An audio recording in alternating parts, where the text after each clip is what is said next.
Alright, ladies and gents, and welcome to, well, I think this is going to be the introduction to what might be a series. I haven't quite decided yet, I'll see how it goes. But yes, I've been sinking some time into this, as you're about to find out, and I've learned quite a lot along the way. So I wanted to do a little series, at least with the base that I've got going at the moment and the colony, and see how I get on. Now, I've modded it. I modded it pretty hard using the Epyk Pack. I'll put a link in the description. There will be some footage of vanilla a little bit later on, but as you'll see, it does serve a purpose, just to explain a few things. Mainly why I make certain choices and decisions, and yeah, you'll see the outcome, which I myself am not 100% ready or prepared for, as the longest that I think I lasted previously was about 2 years and something, and after a few successive crop blights and the attacks that you'll see, basically it just it put the nail in the coffin. I did try a few reloads, and every single scenario ended up pretty much everybody starving to death and or diseased. The result of which is, you guessed it, a restart. I don't know if you're like me. When it comes to these kind of games and RPGs, I restart a lot. Sometimes I will restart so many times, I get so sick of the beginning part of the game that I put myself off. And so, I am now going to refuse to update this. Mods wise, I'm just going to try and get to an endgame scenario, I guess, where everybody's going to be with what do they call them? Bionic implants. And that'll be fun. Maybe try and build as many spacecraft as I need to try and get everybody off the planet. I don't know. I'll maybe make it up as I go along. I imagine I'm going to fail miserably trying, but we will see. We will see. I do apologise for the amount of waffle just to get this going, but I figure if I clue you all in right at the beginning, then I don't have to explain myself later on. If that makes sense, which I'm sure it does because you're intelligent people. Anyway, back to where I need to head. As I said, I've modded it. Mike Spinewire was creating a new map, and Nebly happened to be in his room, so he used that as the seed name. So, if you would like to play on the exact same map as me, I'm going to show you the seed, exactly what you need to set it all up, because it's a pretty damn OP starting location. Really OP, as you're going to see. So, without further ado, onwards to RimWorld.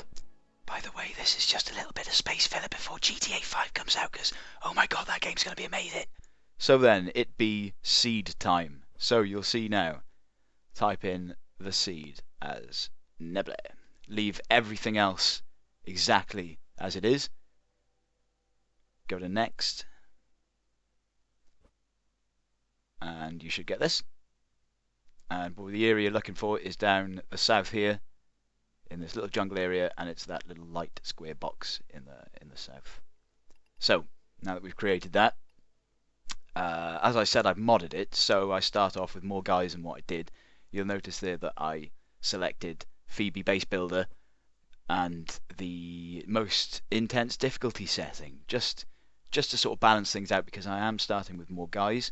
Now you'll see the square that you need to pick there is the bottom left of the 4 that I indicated earlier, and I started with a map size 1 size larger than vanilla.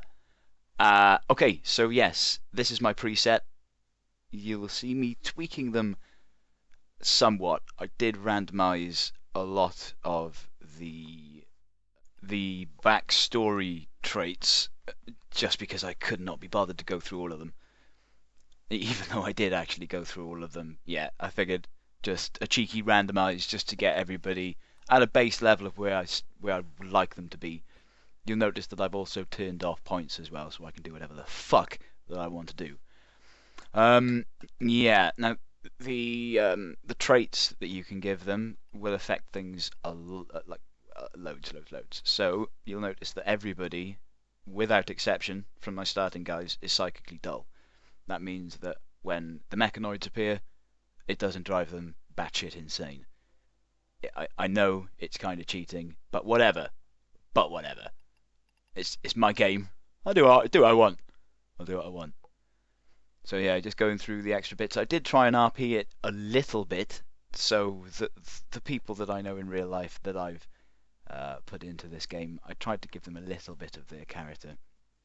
I don't know if you've seen me do Slug yet, but I gave him, is it Sanguine and Optimist, because he's just a shiny rainbows and unicorns out the ass effing C most of the time, which always used to get our goat. How can you be so happy in every single instance of, or situation that you're in? And, oh, I don't know, fucking whatever. I'm just Scribbler. It doesn't matter to me. Oh, Jesus Christ. How can somebody be so happy? So yes, he is uber happy. Couple of cheeky extra bits like Industrious just to make them work harder, 30% harder in fact, which is nice. And also Fast Walker, again, just to get them all going. A lot quicker than what they normally would do. Okay, so just a final thumb through, make sure everybody's set. As you can see, you've got a few further things to tweak. Now, again, just for some sort of balance, because I'm now starting with 6 colonists instead of the 3, I did tweak the starting resources ever so slightly. Come on, MB. Tweak them resources, bro. Come on, I know you want to. There you go. There you go. That wasn't so hard, was it? There we go. So yeah, I started off with basically double of each of the weapon. A couple of, well, I think 10 extra medkits. I left the resources the same because I figure with 6 of them doing the tasks, you know, you'll be able to harvest resources a lot quicker. And that's it. Off we go. Just while it's, in fact, no, I'll skip this bit. Ain't nobody got time for loading, bray. Right then. Now that sound means it's go time. It's go time. The first thing you'll notice, more than likely, if you're used to vanilla, are the little icons, little avatar icons at the top. Just one of the many new features. I won't really go into detail about any of them unless it's important. I'll tell you about one of the turrets later, and you'll see why. But yeah, basic start. I noticed that wall to the left of the screen is a perfect place to start up with some defences, because it's all about bottlenecking in this game. Positioning, bottlenecking. Anybody that's played a little cheeky bit of RTS before, you'll understand. So that is officially my new colony underway. No restartsies, no reloadsies, no turning effing backsies. And now through the magic of editing, we go back in time. Back into a land where I was getting assaulted by massive mechanoids. This is the reason why you'll see I make certain decisions, and that's because these things are pretty badass. I actually get off quite lucky through here. I won't bump my gums too much, or at least I'll try not to. That chap there is rather valiantly trying to protect my colony.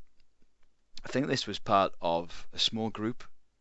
The beginning, if you're on Cassandra Classic, the beginning assaults by the mechanoids are generally 2 scythers and one of these guys, not necessarily the first one, but within the first 3 or so, I guess. And I can't even see what this guy's got weapon-wise. I know he's fired it, I just haven't been paying enough attention. I've been getting my waffle on. Okay, he's got the minigun. Yeah, it didn't take long for that guy to go, did it? That's why you just got to be so careful. At long range, it's pretty pish. It's so inaccurate. You can pretty much stand your ground as long as you've got good medium to long range. As you can see, most of my guys did. Having said that, as soon as you see them wind up a shot, it's a good idea to get them moving, because as you can see, nobody almost had it. But just keep them occupied. Try and time it so that the shots that I'm firing, I can hide nicely behind some cover while he's at least firing off a couple of his. He goes down. Next one. Fortunately got no sound with this one. Luckily it's a rather brief clip. I think maybe one or two of these don't have sound. Just an FYI, don't get all angry, put on some music if you want. Yeah, again, the base build on this is rather spread out. I did try and bottleneck the left hand side, as you just kinda saw there with the wall. But yeah, it just too spread out. I had my mortars too far forward. Everything, I say it's too spread out. Basically, I've got maybe 3 or 4 areas that I need to cover, which even with, I think, did I have maybe 8, 9, maybe even 10 little chubbies at this time? Ha! If you just watched that, that was stun time, which means it's go time. That's why I included this clip. Is yeah, this is when it all goes right. You've got a window of opportunity now just to punish these fat little fucking blubbery bastards, and so that's what it was all about now. It's just go go go go. You can see they do fall fairly quickly to persistent fire, but it's just that range, bro. That range, you need to keep that range. If you step in front of them, they're just gonna mow you down. Oh, nasty stuff. But yeah, getting punished. Where was I saying? Or rather, what was I saying? Yeah, that was it. Where you build the defensive turrets and structures, in particular the mortars, when they explode, the mortars really do go up with a bit of a bang. The area that they affect is quite large. So it's not a good idea to have your turrets, etc., too close together. Oh, this was amazing, this one. Oh, yeah. I am kind of rattling through this at the beginning. But yeah, another alien drop pod. A group of guys came in to help me, some allies. I thought I'd go help them. But then a group of pirates also attacked that. So my allies got sandwiched. I turned tail and run like a little yellow belly. I think I did push them forward a little bit.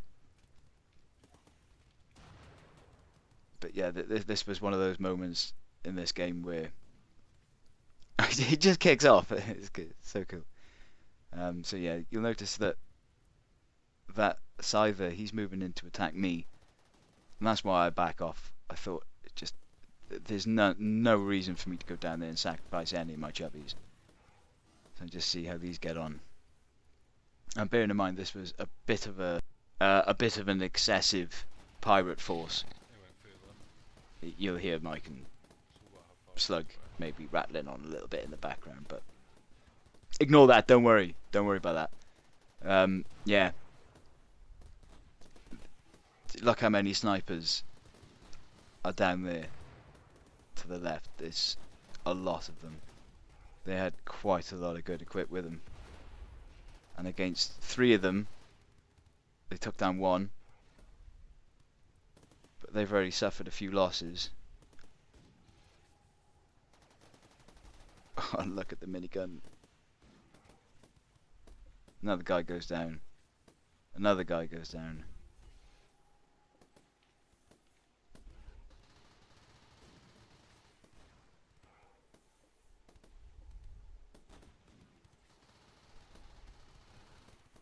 And after a certain amount of time, well, rather after a certain amount of losses, they'll just leg it. So that's what they do. So that's it. One of them's injured. One of them's incapped. And the other one's still good to go. You can see the damage that they did. Pretty extensive.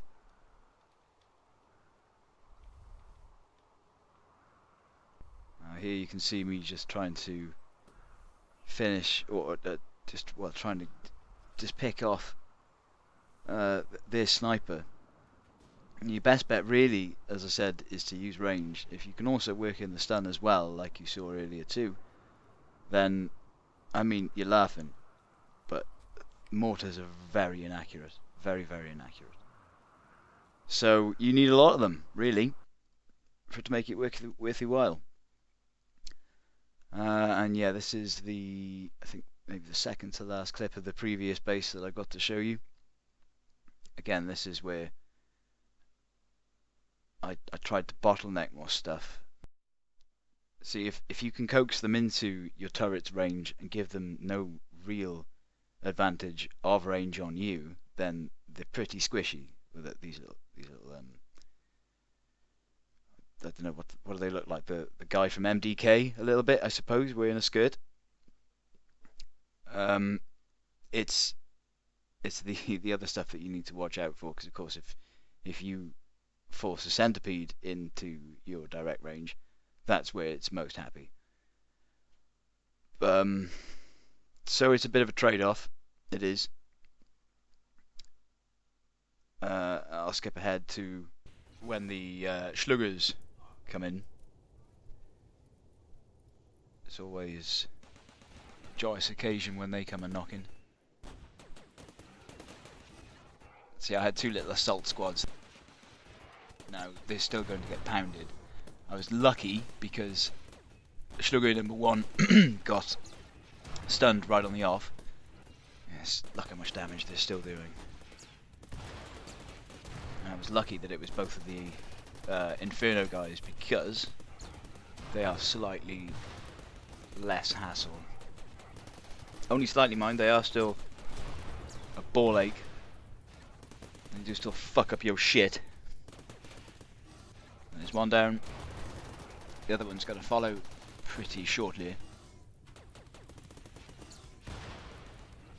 Yeah, just kept standards, running the guys around while he's aiming.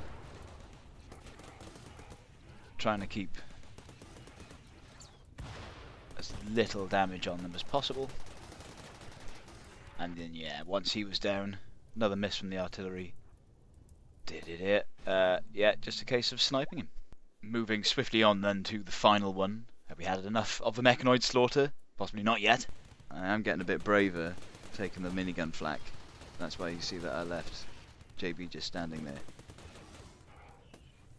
And unfortunately, it's a guy behind him that bought it. I think JB at that point was wearing some awesome armour.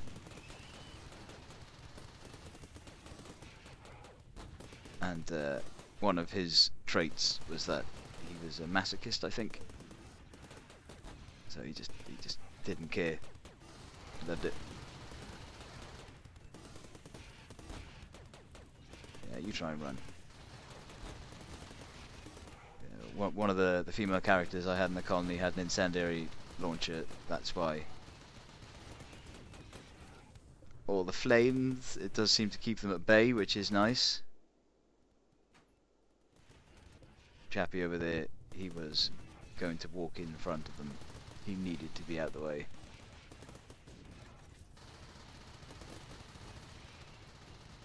Again, sometimes the AI, they just pass them right in front of the threat. They don't seem to have a wait function. Aside from when they get idle.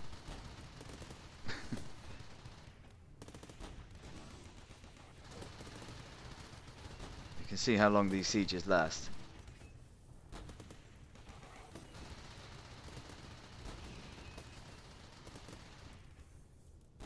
That's why we need to be prepared, bro.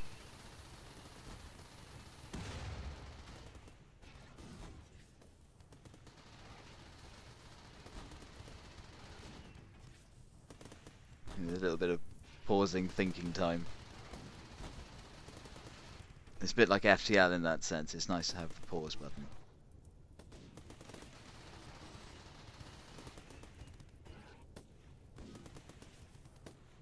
As you can see, it's winter as well. And this is not what I want when all my crops are dead. I'm not hunting. I can't hunt. Not while this is going on. This is, what, the 4th successive one? I'm not even sure how many we've covered now. There's nothing worse than when you put that much time into a colony. You just get to a point of just nah, I'm done. Last one down. And the other one acting as basically a body shield. There he goes. And thrusting ourselves quickly into the future now. That was the worst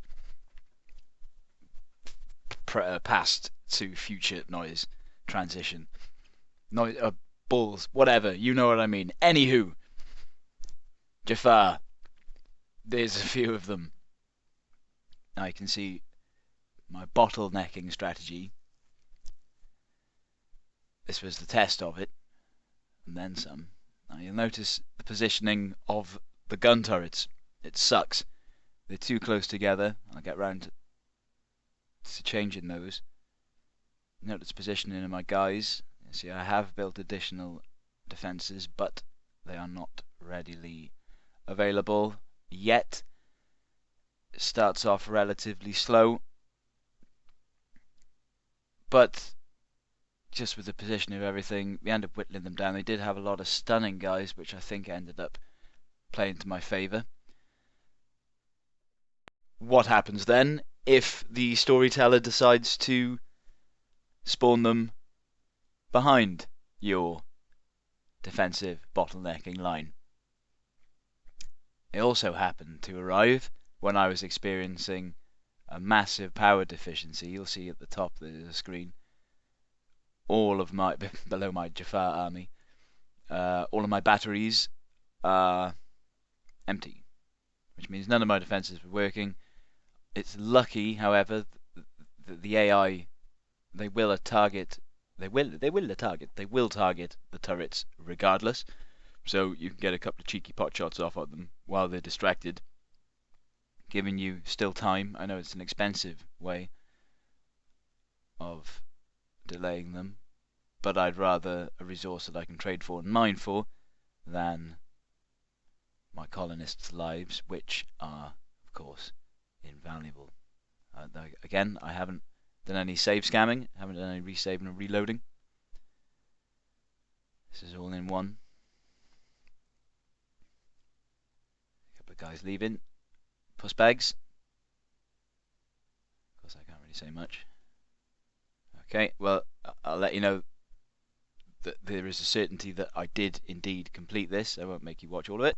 And the last one, which I think is absolutely hilarious, there's how many? 1, 2, 3, 4, 5, 6, 7, 8, 9. 9 of those guys. 10. There's one up the top, I think. Yeah. Now, I used to fear these things. Look how well everything holds up. You'll notice that I've got a Jafar staff weapon mounted onto a cannon at the bottom of the defensive setup between them and the wind turbines. And now you'll see the power of Le Bottleneck. Le Bottleneck. Le Bottleneck. This is the reticule for the EMP mortar. I was still trying to get that into play. But look how quickly these guys drop. Notice as well the turrets built spread apart this time. A couple of them get into melee range. Don't really last long. Don't really know why I needed to do that. I could have just, well, I suppose it highlights the colonists straight away. Anyway, yep, you'll see they're falling, dropping like flies. They do manage to take out 2 of my turrets though, avoiding a lot of the chain reaction nonsense that I went through last time, and as such, that one just takes many bullets to the face and drops like a sack of spuds, thus ending that particular mechanoid threat. And now a cheeky blast to the present. Okay, the intro to my base. we have, starting with the fields of power. The fields of power. Super duper fields of power. Then we have the orbital beacon, orbital trade beacon. Wooded over. You notice a lot of areas are wooded over. Thanks to Nebly for this tip for making sure that nothing grows. It's very difficult to look through what you have and haven't got, and indeed having to chop down the stuff in front of this is pretty tedious to maintain. So yeah, wood does that. Hello music. The soundtrack in this game is genius, by the way. It's genius. Right, orbital beacon, still not exactly sure what that does. Moving swiftly on to the backup power system. So if something goes wrong with the main batteries, the main power, this is keeping at first prisoners and visitors. Prisoners and visitors. With the mod, it allows you to rescue rather than capture visitors that have become incapped, which is nice. Okay, let me go to the colony beds. Notice the venting system that I've put into place. Make sure everything stays nice and cool. Weapons racks. For the stuff that we collect weapons wise. And here we go. The crux, or rather the heart of everything. Notice that all my food, yes, a shield. All my food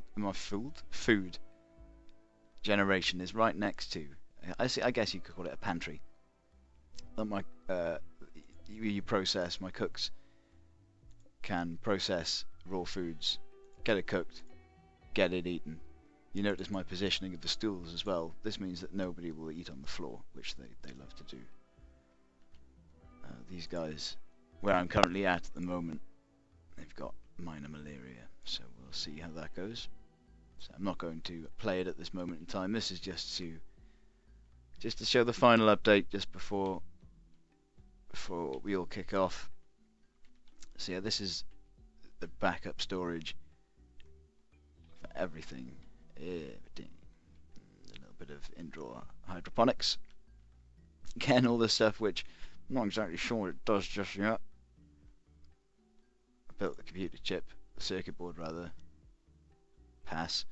Now I did mention a while ago, and you've seen these defences actually into play. Notice the cunning use of slag and chunks.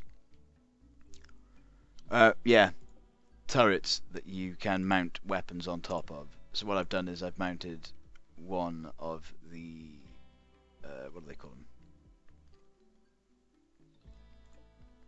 Well, the Jafar weapons anyway. I can't remember, one was like a Schludi. There it is. A Zach Nicktel, whatever one of them those is, and Jafar staff. I still read that as Jaffa. It's a Jaffa. Jaffa. So chocolatey. Right then. That's it. That's you guys up to speed pretty much with what's going on. You've seen the colony, you've seen everything that I have to offer at this moment in time. Oh. The ongoing quest. My ongoing sub quest. Where is it? Oh, this is Captain Depressive. Is it Captain Depressive or is it David? David, I think, is Depressive. Yeah, great. Everybody else super duper happy apart from him just going, meh. So there's always got to be one. And Yok. Poor Yok. He's got no left kidney. That happened in the Jafar battle, I think. It was one of the earlier ones. I can't remember chronologically how they were ordered. Right, yeah, I think that's definitely it. That is definitely it. Definitely is. Yes. Might as well wait for this little rift to finish, I suppose. Nice.